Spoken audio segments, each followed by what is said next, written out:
প্রতিদিনের থেকে ফ্রাইডেটা সবসময়ই অন্যরকম, সবসময় স্পেশাল। তাই সকাল সকাল একটু ডিফারেন্ট কিছু করার ট্রাই করেছি। হ্যালো, আসসালামু আলাইকুম, আমি ফারজানা। ছোট্ট একটা মর্নিং ভ্লগ নিয়ে হাজির হলাম। সবাই কেমন আছেন অবশ্যই জানাবেন। এই পুডিং কেকটা আমি আগের দিন রেডি করে রেখেছিলাম, মানে কালকে রাতে রেডি করে রেখেছিলাম। আজকে সকালবেলা এটা সার্ভ করছি। সারা রাত ফ্রিজে ছিল, ফ্রিজে রেখে আমি এটা সেট করে নিয়েছিলাম। এখন এটা সার্ভ করার পালা। আমি মাঝে মাঝে এই পুডিং কেকটা বানাই, কারণ আমার বাসার সবাই এটা খুবই পছন্দ করে। আর আমার যে ছোট্ট ছানাটা আছে ও এটা খুব পছন্দ করে। ফ্রাইডে মানেও অনেক ব্যস্ততা, আজকে সারাদিন তো সময়ই পাবো না, এত কাজ, আজকে বাজার করতে হবে, আরও অনেক কাজ রয়েছে। পুডিং কেকটা মাশাআল্লাহ দেখতে যেমন সুন্দর হয়েছিল, খেতেও খুব মজা হয়েছিল।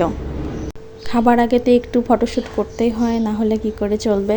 তাই তো চলে এলাম আমার ছোট্ট বাগানটায়। আমার বাগানে অনেক ফুল ফুটেছে, আর প্রতিদিনই ফোটে। আমার এত ভালো লাগে বাগানটায় গেলে, আমার মনটা একদম ভালো হয়ে যায়। প্রতিদিন সকালে গাছগুলোকে খেতে দিয়ে তারপর আমি নিজের খাবারের ব্যবস্থা করি। আজকেও তাই করেছিলাম। আচ্ছা, এখন কেকটা কাটার পালা, চলেন কেটে নেই।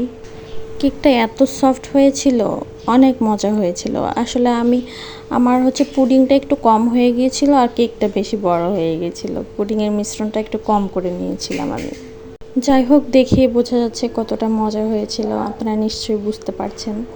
আপনারা একবার হলেও পুডিং কেকটা বানিয়ে খাবেন। আমার রেসিপিটা কিন্তু দেওয়া আছে পেজে।